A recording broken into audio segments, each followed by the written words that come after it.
leg, as we say in theater. I'm all better now. For now, just no falling. How is everyone? All right. Oh, okay. So this is not my computer. So how do we get to view? I also have no technological abilities. Presenter view, slideshow. There we go. Oh, here we go. Hi, good morning, everyone. I'm just taking this all in first. Wow, thank you, Jacqueline and Barry. This is going to be amazing, and I hope everyone's really excited, as I am. My name is Amy, and I'm going to tell you my story. Can everyone hear me? Oh, good. Now, I don't have a story you hear every day. For a while, it was the story I couldn't really understand, like the sick plot of a psychological thriller. My life was out of control, so I called the therapist. And she listened to my flustered ramblings, and she said, you have to tell your story. What? Tell my story? Yeah, you have to put into words what happened to you. So I hung up and never talked to her again. I was used to thinking myself out. I didn't get why I actually had to verbalize things. So I went on for months and months pretending like everything was fine, but it wasn't. So then I thought, okay, what the heck, I'll talk about it. And I couldn't speak. So at that moment, I knew the therapist was right. Until I could actually find words to express what I had been through, I couldn't really heal. So I hoarded up a collection of those, beautiful inspirational journals with the pretty flowery covers and the quotes, believing that one day the words would flow through me and guide me back to my old self. But that took years. It took about 10 years. But, in between then and the words came a lot of other wonderful forms of creativity that I got to experiment with, and that took me on beautiful detours. And I think that's what this conference is all going to be about, and the beautiful detours and the creativity we can find on it, and also the best part, the resilience that we can eventually cultivate from all the creativity, all those crazy twists and turns and detours in our lives. So I'm going to tell you my crazy story. It's unique, but the point is, is anyone a big Joseph Campbell fan and the archetypal hero's journey? Yes, that's why I love these conferences. Everyone knows it. I really hope that, and by the end, you will find your relatable detours in life, because who has had a detour in life? Who got lost getting here? But we've all had them, and the point is that we can all not only cope with it and get through it, but also gain a lot of stuff from it through really basic mindsets that anyone has, that everyone has. We just have to harness them and use them a lot. And the more things we go through, the more we get to use them. And that's what I want to share with you. So let me get going. My story. Let's see what my story is. That's me graduating from high school. Now, that doesn't really look like a high school. That's actually the New York Columbia Presbyterian ICU. But we'll get to that in a bit. We're not there yet. We all have energy. We're humans, and we all get that energy out through different ways. And usually when we find our passion, that's where our energy comes through. Sometimes I'm sure a lot of you guys are into visualizations, and I saw that energy of a pink line of energy flowing through me and coming into musical theater. That was what I wanted to do. You know, I grew up and I pretty much knew I got to create. So as soon as I could, I was making up these skits and making my brothers just tape me for hours. And you could tell it was way too long because about like 2 hours into it, you see them like slowly snoring and oh, okay, Amy's still going. But I wanted to be on Broadway, and I was very determined. You know, I had my life all set out that I was going to study musical theater and go to college for it and be on Broadway, and that was it. And I felt like I was pretty on track. And what was the coolest part was my well, that was my ordinary world for the hero's journey. Again, I have no technological skills, so I'll eventually pull up that chart later when I get to that slide. But so that was my ordinary world, and I guess my call to adventure, because you know, I'm sure people have read some, you know, mythology where you see these stages lined up, and sometimes we have to go through the many stages of the hero's journey multiple times. So my first call to adventure was the opportunity to study with a voice teacher in New York who was a really big deal. And I was so excited. And more than that, this voice teacher understood not only my passion for Broadway and music, because as much as I loved Broadway, I was always very inspired by where inspiration came from. And for me, that was the world and the energy all around us. And for me, I was a tree lover. I loved nature. I would just take nature walks for hours and write songs and poems about trees.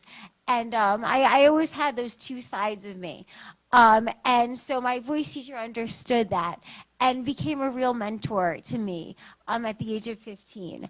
And then, you know, at 15, you know, I was molested by my voice teacher. And my reaction to that as a sheltered girl from Connecticut, you know, having no, you know, concept that anything like that could ever happen, you know, in PTSD, there are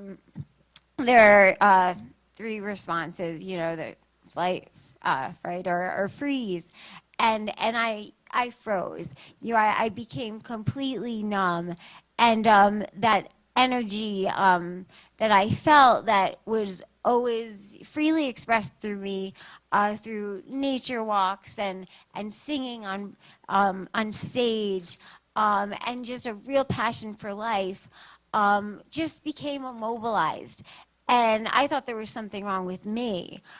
You know, my mind turned from seeing like colors and swirls, and this is kind of, well, this is my art later, which I'll get to, but yeah, that's how I saw the world, as like freely flowing through me, my ordinary world, as you know, became very rigid. And I first could tell that, you know, this molestation happened for 2 years, and I was frozen. And I could not connect the dots. And how I first felt like something was wrong was I would always love taking these nature walks and feeling so inspired and just, you know, I felt, you know, elegant legato movements with my hands and feet. And all of a sudden, my mind became very rigid. And I couldn't connect to the trees like I always used to, which was my way of knowing that I felt connected to the earth at 15. And somehow I could only think in numbers. So all I could think of was just, you know, the rhythm of my feet.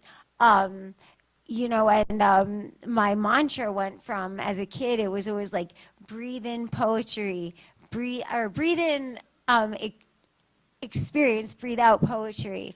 And it turned into just keep moving so your heart stands still, which I eventually learned how to harness back into healthy energy and use that as inspiration for a song. But at this time, you know, I was very frozen, and my world became very. Let's see, can I go to the next slide? Yes, my world became very both blurry, which is kind of what I painted to the right, and also black and white. Like I could not mend these two worlds that I felt very in the middle of, and that continued for 2 years until I started to feel that energy I'd always felt as like this pink fluorescent energy in nature and in the trees, and bobbing up and down like the broomsticks in Fantasia and Mickey Mouse, to this red knot of tension in my chest, and that's how I could really visualize it. And soon that red knot of tension turned into a lot of anxiety, where I was always anxious, my senior year of high school, and couldn't really connect the dots. And so I ended up, fast forwarding to the April of my senior year. April, I was 18 years old, and something clicked where I really felt like that tension was going to burst. And I finally told my mother, and we were going to heal together, and we started coloring at the bookstore every day and taking walks at the beach. And then 2 weeks after that, again, this is where I guess my unique hero's journey came, and my alternate call to adventure. We were going to celebrate we'd always celebrated with food and family and entertaining, and for us, Passover was our favorite holiday. For my Sweet 16, my biggest dream was to go to this resort in the Catskills to celebrate like this huge communal Passover. That was like my happiest memory. So, this was our way of, holidays are a tradition you have every year. And for us, we were determined to celebrate and have our new beginning in spring.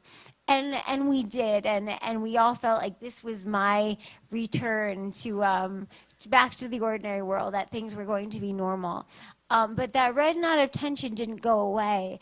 And, the food was great and the atmosphere was great.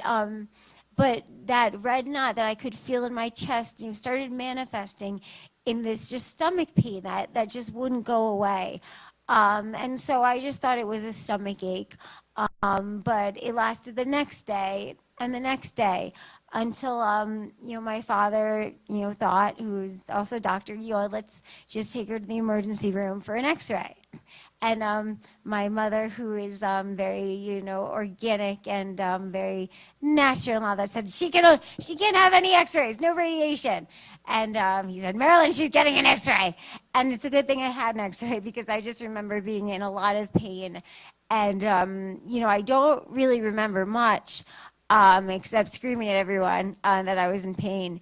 And then I guess the rest is just a story told to me that, I was taken to the emergency room and I collapsed, and I guess surgeons were there. And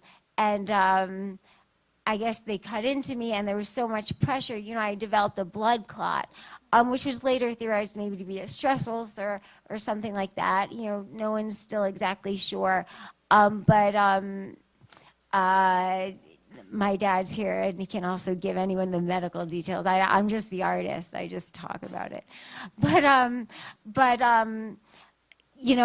there was so much pressure that my stomach, literally exploded and burst to the top of the operating room.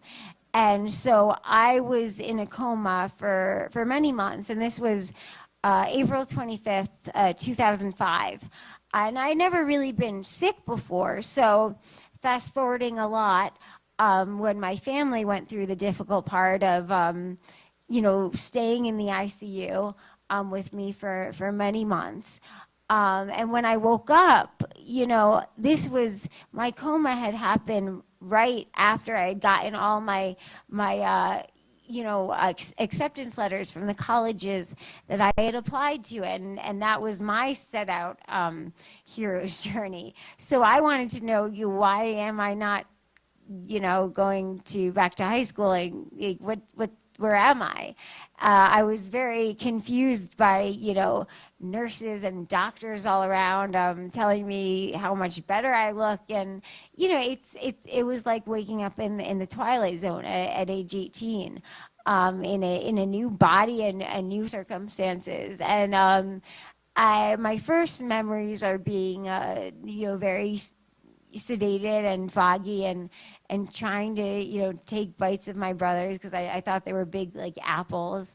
My brother Adam always tells me I reached out to hug him and then tried to bite his nose, and I said something like, I know you're my brother, but I just want to take a big bite out of your nose, or just things like that. And then when I guess I was finally alert enough, I still remember the doctor who told me what was going on. He said my stomach had literally exploded. I didn't have one anymore. That's why I was on all these wires, which were IVs. Again, new terms that I didn't really know what they were. And when you're hooked up to all these things and you can sense like bags and tubes on you and you're just lying there, you don't really sense any like human sensations like hunger and things like that. But then once he told me, so you just have an abdominal cavity there, you don't have a stomach or anything, so you can't eat or drink, and we're not sure when that will ever happen again. Then all of a sudden it's like, excuse me, what's going on? And so my first question was, well, when will that happen? And I still remember his sigh and just I don't know. And then all of a sudden, as soon as I heard that, I was devastated. What I kind of remembered was the passion that had always centered me as a kid. And maybe it was a benefit that I had never been sick before, because I didn't really know how to act like a patient. So I was just getting frustrated with all the nurses that were saying, oh, you were a dancer? And I said, no, I am a dancer. I am an actress. I am all those things. And I really felt like I was being honest. And I think having that determined passion, even though people thought I was crazy, or were more concerned about getting me stable and keeping me alive, I think that centered me. And also my mom's stubborn hope of things like taking the doctors outside and saying don't you dare tell my daughter she's not going to eat again. She is going to eat. There was no proof, but that hope was all we had. And my brothers bringing guitars into the hospital and making the ICU a pretty alive place, setting up little medicine cups in the hallway and going bowling, and getting in trouble a lot for things like that. We made our own normal.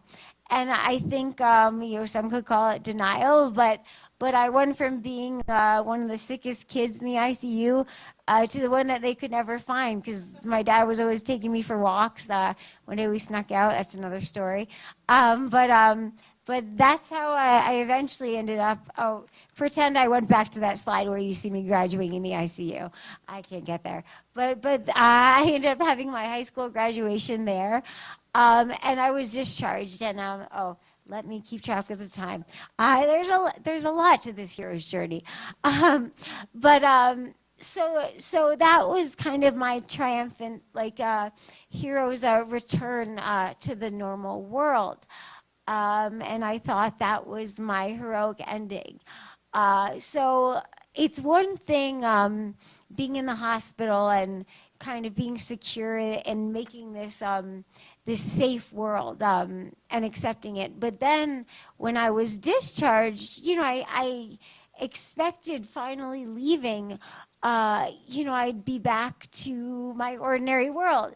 I'd be back skipping and running and eating, and no bags on me, no wires and everything. But I learned that the hardest part of life is the transitions.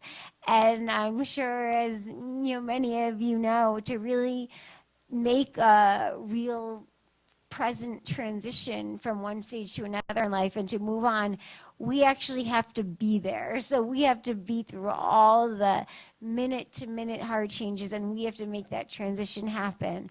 Otherwise we'll just keep, running in place.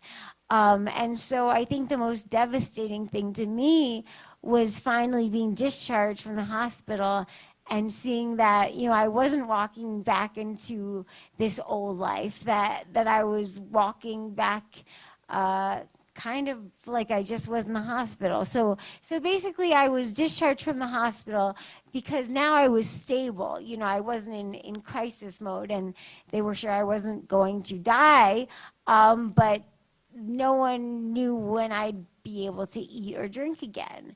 I still didn't have a digestive system, so I was sent home on IVs, and the only strength I had was what I had built up in the hospital from physical therapy. And again, it's one thing being isolated in the hospital, but to be out in the real world, and to see people just like sipping water and sinks and food places everywhere and not even being able to have an ice cube was devastating. And the hardest part was, who likes uncertainty? I just wanted to be like, give me a deadline. Even if you say like, it will be like 6 months and 1 week before I can eat, just give me something. But it was, we don't know. It could happen, it could not. And to have this planned out life, and then just to come home to a life of, high school was over. I didn't know when or if college would happen, and I didn't have a digestive system. It was really about, okay, who am I now? So again, I latched on to the only concrete thing I could remember, which was my passion, that pink fluorescent energy that had always centered and grounded me and inspired me and lifted me up as a kid, that came out through the trees, that came out through theater, that came out through my voice and my love for my family. So I just tried to find that somewhere. That's kind of what gave me the confidence to, there was like an open call for a community theater production of Oliver. And I was weak, I was on IVs, I could hardly walk, but I convinced my parents to try to take me to audition. And I don't know how, but I got the lead, and they double cast me just in case I would like be, pass out during a show. And I did get shingles on opening night and was in the hospital, but I still did it. And, not able to eat or drink, which was a little bit difficult. I was on nutritional IVs, thankfully, but, there is a psychological component to hunger and thirst. And it was really hard. But all that, bless you, and all that pain and frustration and sadness, that energy, that now that I saw as blue, dark, black energy, I could get out somehow. And that's one of the important resilience skills that I wanted to address. Something I feel like we're going to get a lot of here, which is creativity. When trauma hits, again, does anyone know Peter Levine and somatic experiencing? His book, Waking the Tiger, changed my life. And he was all about animals. He watched a bunch of animals, and he's like, when a gazelle's like running and it gets preyed on, it freezes, like I froze at the abuse and at the sexual abuse, and when I froze during my coma, and it will play dead. But then after that, it just kind of gets up and runs and runs and runs and runs for miles, and it seems to be okay. So what's going on with that? How can they just kind of go on and escape the freeze response? And he realized it was through taking that immobilized energy and moving it through them, whether it was physical or something, to shape that energy. And that I took notes, but what the heck? I like this stuff. I don't need notes. I was, yeah. But and I think if we can all be artists or, do yoga and think about those colorful chakras and see those colors change from the pink fluorescent energy to that your red knot of tension I felt in my chest during the molestation, to this frozen gray, even like blurry energy, in that painting for that coma where everything was hazy and uncertain. And when I did Oliver, and things were still uncertain, but I could express that through the anger of the song, as long as he needs me, and the passion and the dancing I got to do during that. That was a way of discharging that energy. And, things were still uncertain, and I still couldn't eat and drink, and I still had tubes and bags, but in that moment, which was all I have, everyone loves that information, that affirmation, be in the moment. But I really felt that, in this moment, like, it's okay, just right now, and everything else can wait. And I'm sure you guys have felt, we read so much about the power of now, and it's one thing to have it in our heads, but in those actual moments that we have that, and we're not thinking ahead, because I had a bunch of uncertainty, but we all have uncertainty, even little uncertainties like I don't know whether the bathroom is to the right or the left. If we can really center ourselves in that, and for me, it was thinking in colors and swirling shapes, and if this was a handheld mic, I would start to dance around. So, but then I think we can be okay for now. And then, what happens is we have to go to the next stage of the hero's journey, which is more trials and tribulations. And so my journey had just begun. So basically, that was like right after the hospital, and I thought I had. Let me check the time. Yeah, and I had checked. I thought, okay, this is a new start. Fast forward a lot. And it turned into 6 years. I couldn't eat or drink anything. And, what took so long wasn't just they were waiting for my insides to heal. There was no roadmap for, stomach exploding and all that. It's not like a typical thing you can just open a manual and be like, okay, I'm going to do step 1, step 2. So we had to find a surgeon that, and creativity is energy that can manifest in all forms. So we had to find a surgeon creative enough to figure out what the heck to do. And so, my dad called the president of NIH, and, he said, you need a surgeon.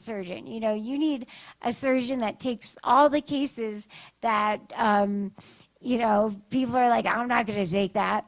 And we finally found one at Yale, a wonderful doctor who had the patience 3 years later to spend 19 hours on me with 3 shifts of nurses and doctors. And that was my reconstruction surgery. Again, my triumphant ending and my return back to society. So here's my art to show that. Yay, my detour is done. But I'm not done yet because there were more detours in life. So basically, I could feel when I was eating, there was like some soreness, in my stomach. And I thought, at this point I had read Peter Levine, and I knew about trauma. And I thought, this is like a mental thing. I have to tell myself, I'm here right now. Any stomach aches from before, I have to remember that was then. This is a new moment. But, unfortunately, basically my wound exploded, and I was air-vac'd across the country back to Yale. Here's my lovely art about that. And so that was more uncertainty, and that was where I had really lost all hope for now. Because that was, that was supposed to be the answer. I had put my trust in them, just as I had put my trust in my voice teacher at 15, and I had put my trust in these answers and in this certainty that was going to get my life back. But this was another transition that was really miserable to get through. So basically it was 4 months at Yale, and to see a team of doctors who you learn to trust, or who you really just hope to trust, really scratching their heads and trying to figure out what to do about this was really hard for me. So I had to make my own hope, and this was not easy at all. But this is how I discovered art. Actually, I had never picked up a paintbrush in my life. I was always theater. I'm gonna step away from the. Can everyone hear me? No? Yes? Okay, good, because I get a little antsy. So, how I discovered art was really through that energy. That doesn't work. You have a hand on me. Thank you. Oh, I have to turn it on. Is this on? Oh, I'm also can't hear. Okay. So that energy that, was through the trees and pink, and then through musical theater, and then frozen in energy, and then kind of mechanical while I was trying to stay numb and cope with not eating and drinking. And now frozen again. I was back in the hospital, and this was like, oh my God, I'm back to the beginning. Where do I go? And so my mother, who is again hopeful to the point of annoying, where you just kind of want to smack her in the face. It's okay. She's here too. You can talk to her. She likes. It's good for her to talk to, because one day I want her to speak with me. Yeah. Okay. Anyway. But so she kept. I was looking. No, I won't. Okay. What was I saying? Oh, so she kept, going to the gift shop and and around Yale, and bringing art supplies and kits and things like that, to get me to do something. And again, like, I was just so mad. I think all the nurses thought I was a brat or crazy, and not saying that I wasn't. But I just remember one day, things were getting really bad with this wound, and they were, there was the threat of another surgery again.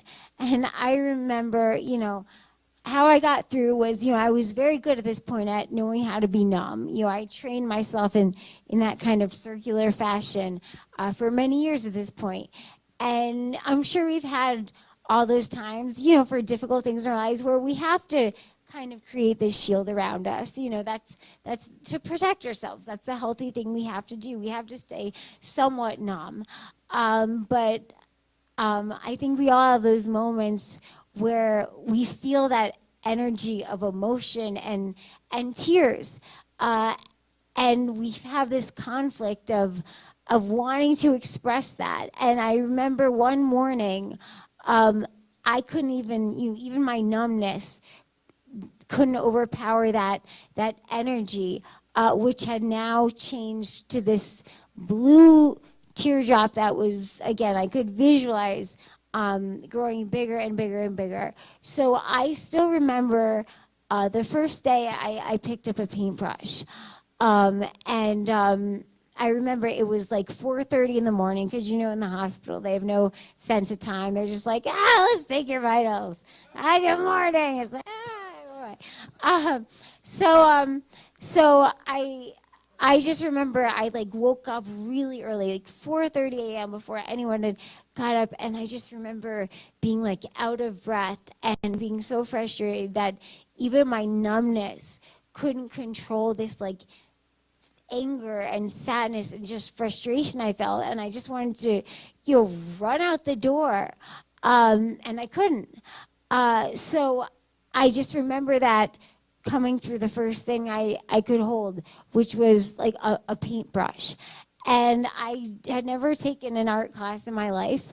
I didn't really know how to paint, but what helped me was I just thought of it as energy. And I'd always loved to dance and move. And I just remember when I painted my first painting, Singing Tree, which I'll get to, just not even thinking about colors or shapes or lines or what am I going to draw. I just remember my hands change from the stiff, when we're holding back anger and we're like, we feel all that tension. And it reminded me of that tension that I realized I was feeling for this whole time I was sexually abused, and my voice felt stifled, and I was holding some kind of secret in, but didn't know what that is. Finally, I felt the release through the paintbrush to start moving again, like I used to move like the trees for my nature walks and kind of mimic their branches.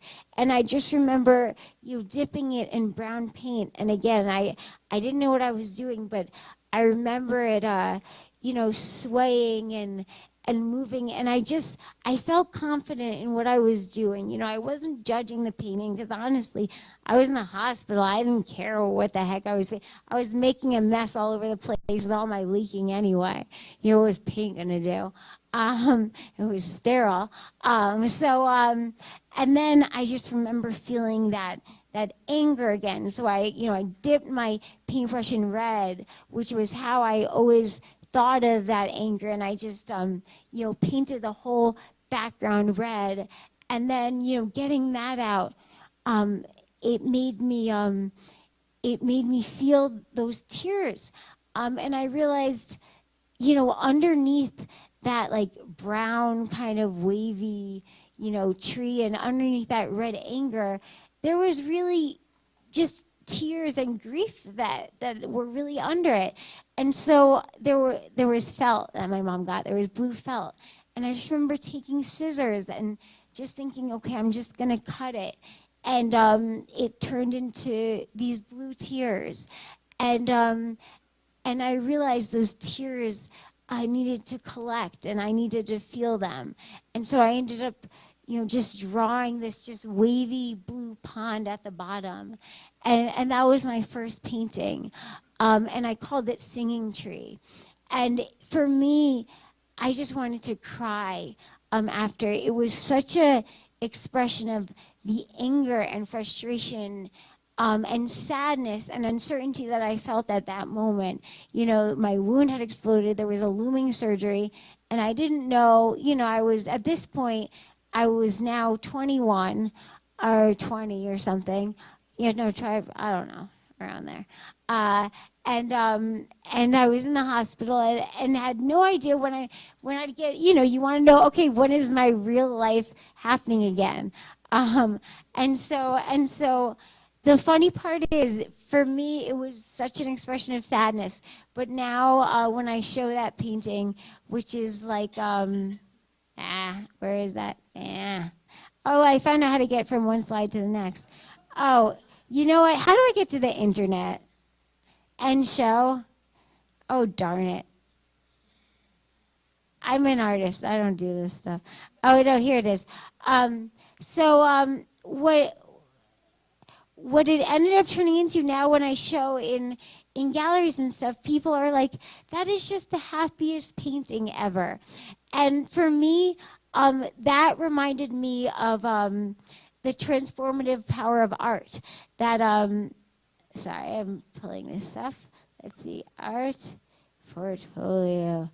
And that's why art is such a release for anyone, and any kind of art. Anything that, let's see, is that it? That wasn't it. Let's see, can you spot the Singing Tree? Oh, there it is. I wish I could how can I make this smaller? I don't know. Oh, there we go. So that was the first painting I ever made. And now when people look at that, they're like, that is such a happy painting. And for me now it is. But again, it is the transformative power of art, any kind of art form. Math is an art form, surgery is an art form. It's, art is anywhere where we can take that energy that we get as babies that we're born into this world with, that, when something bad happens to us, it could freeze a little, and that's okay. But creativity is a container, is a healthy container that we can still feel like we have control over that energy. And then we don't feel like, oh my God, life is happening to me. I'm a victim. That's how we can, take hold of that victimized energy and be like, oh, I'm going to use, like, I'm in charge of it, really, I didn't know, but it makes you okay for now. And, life is, who knows what's going to happen tomorrow for any of us. So all we have is one moment at a time. My dad would always tell me, as I was saying, when will we have Passover back? When will we have Passover back? When can I eat it? When can I have a pizza? And he would always say, it was second to second. First in the hospital, then it was minute to minute, then it was day to day, now we just got to take one day at a time. And I think through creativity, that's not it. When we see those colors evolve from one stage to the next, that can really sink in from just this intellectual thing, like, okay, take it one day at a time, to really feeling that calmness. Okay, I'm here right now. Today, I'm this painting. Tomorrow, what will that be? Let me check the time. There's more to this crazy. Okay. So eventually, and again, at the beginning, remember that therapist told me you have to put into words what had happened to you. I still couldn't get that. People still thought I was, the crazy girl that can't eat, that had all these tubes and bags on her. And I still had no medical answers. But I did have art. And this was one of the first stages to slowly reclaiming my voice and having words and eventually speaking about it. And I believe that being able to verbalize things is a very important step, because the act of using our voice, especially for me, because I felt like my voice was taken away at such a young age, to be able to express that energy through our voice and aloud is like that, is such an amazing feeling. And this art was one step there. So by the time I was discharged from the hospital, I had made 70 paintings. And now I was like, the nurses were like, wow, she's like a person now. That energy was starting to manifest in my interactions. And I felt human, and more like I could take control over what I did have control over. So when I got home, I put up my first art show, which I called Journey into Daylight. And I really felt like it was. And what was cool about that is, the whole neighborhood of my childhood ended up coming. But, and again, I had never really told people what I had been through. And I still didn't have the words because I wasn't really sure. I had been so isolated from all this. But through my art, through my paintings, people's, energy, however, in whatever colors they could see and whatever symbols they saw, they could connect through art. And I think that's why creativity is another great equalizer, because symbols and myths and metaphors, we can all relate to those, even if we can't, even if our individual specific stories are worded differently. It's how it brings all walks of life, all races, religions, circumstances together through colors and shapes. And again, I didn't have the words yet to express what I had been through. And again, I hadn't even told anyone about the sexual assault really that had happened to me, to the public or anything.